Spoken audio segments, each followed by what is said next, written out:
Munsch, made by Kiana, Dylan, and Tegan. Julie was skipping home from school. She came to a large moving van. A man came out carrying a spoon, only it was as big as a shovel. Another man came out carrying a fork, only it was as big as a pitchfork. A third man came out carrying a knife, only it was as big as a flagpole. Yikes, said Julie. I did not want to get to know these people at all. She ran all the way home and hid under her bed until dinner time. The next day, Julie was skipping home from school. Again, a boy was standing where the moving van had been. He said, "Hi, my name is David. Would you like to play? Come and play." Julie looked at him very carefully. He seemed to be a regular sort of boy, so she stayed to play.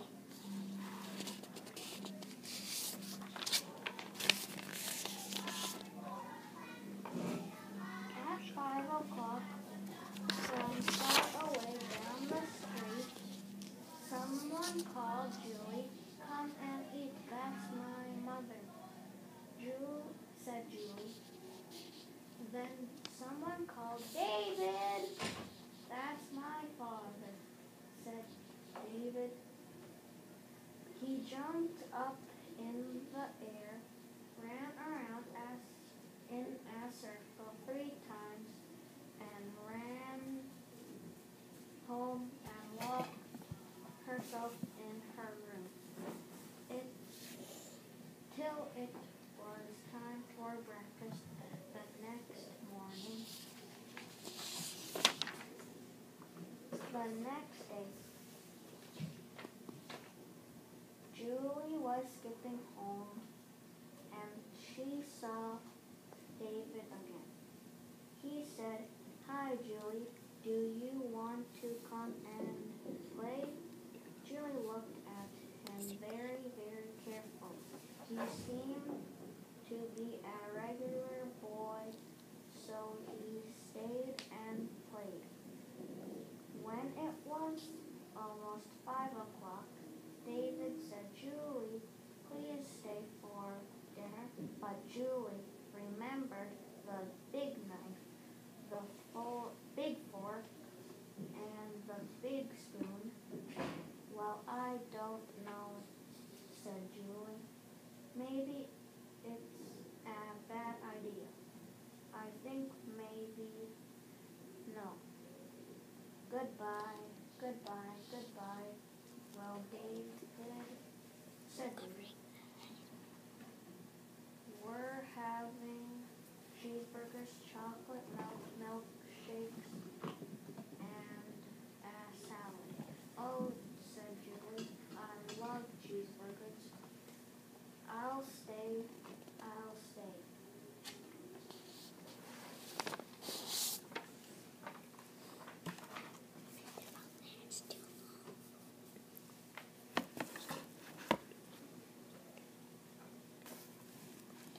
So they went into the kitchen. There was a small table with cheeseburgers, milkshakes, and salads.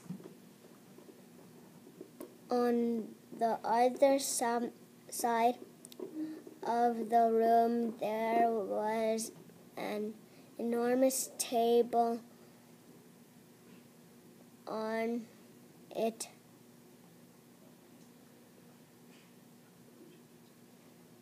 where a spoon has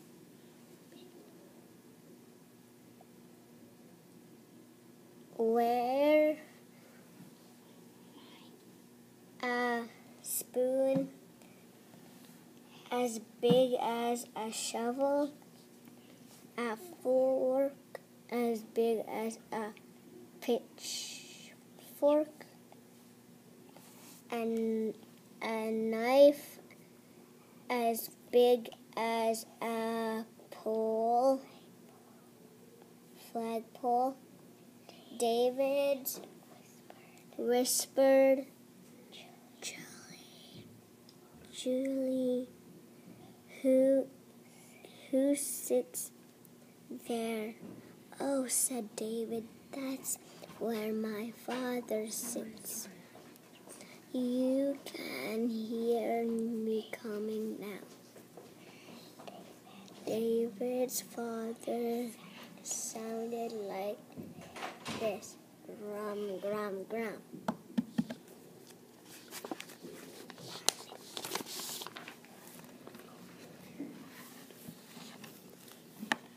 He opened the door. David's father was a giant. Oh, his table. There were 26 snails, 3 fried octopuses, and 16 burgers covered with chocolate sauce.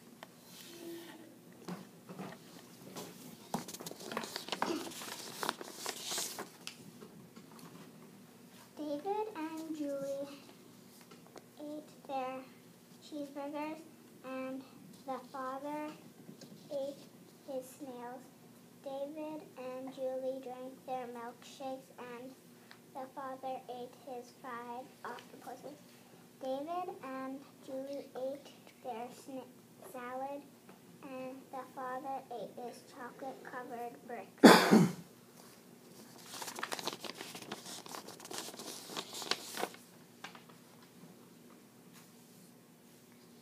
David's father asked Julie if she would like a snail. Julie said no. David's father asked Julie if she would like an octopus. Julie said no. David's father asked her if she would like a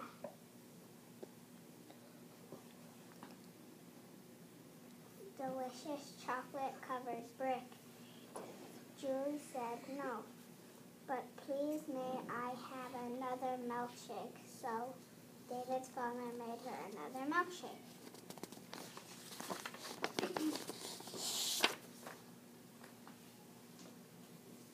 Then they were done.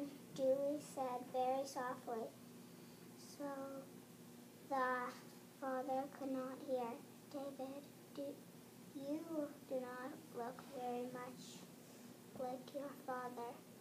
Well, I'm important.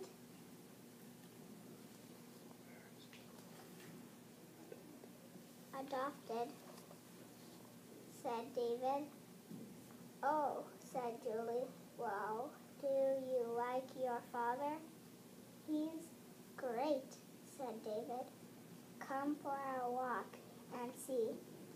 So they walked down the street. Julie and David skipped, and the father went brum, brum, brum. They came to a road, and they could not get across. The cars would not stop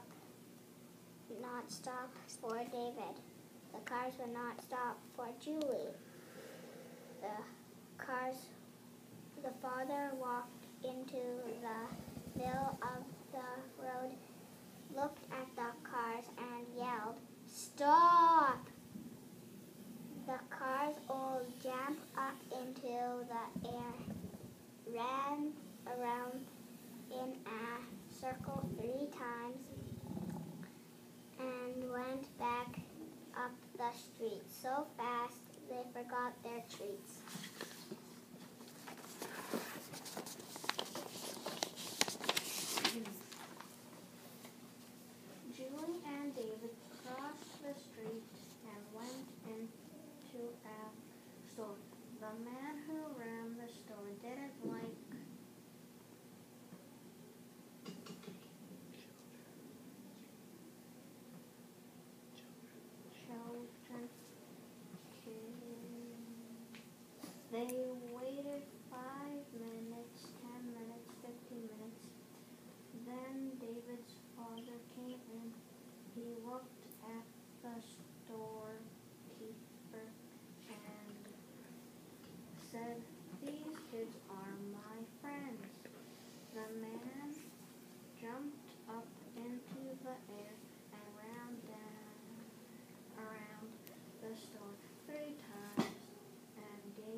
Julie 3 boxes of ice cream, 11 bags of potato chips, and 19 life savers for all for free.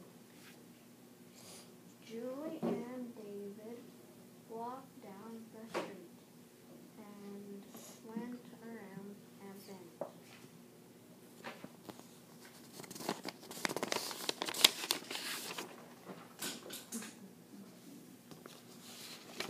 There were 6 big kids from grade 8 standing in the middle of the sidewalk.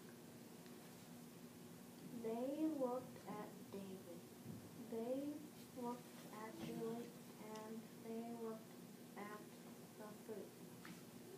Then one big kid reached down and grabbed a box of ice cream. David's father came around the bend. He looked at the big kids and yelled, "Beat it!" They jumped right out of their shirts. They jumped right out of their pants and ran down the street in their underwear. Julie ran after them, but she slipped and scraped her elbow.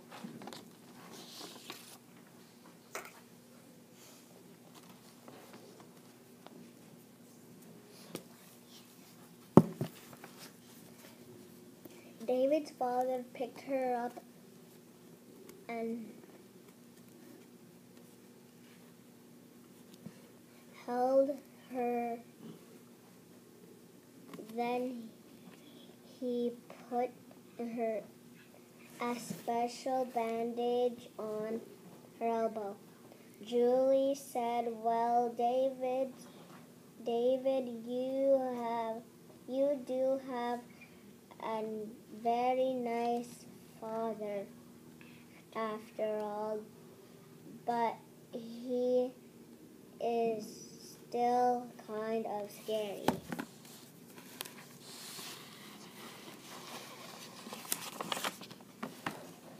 You think he is scary? Said David. Wait till you see my grandmother. The end.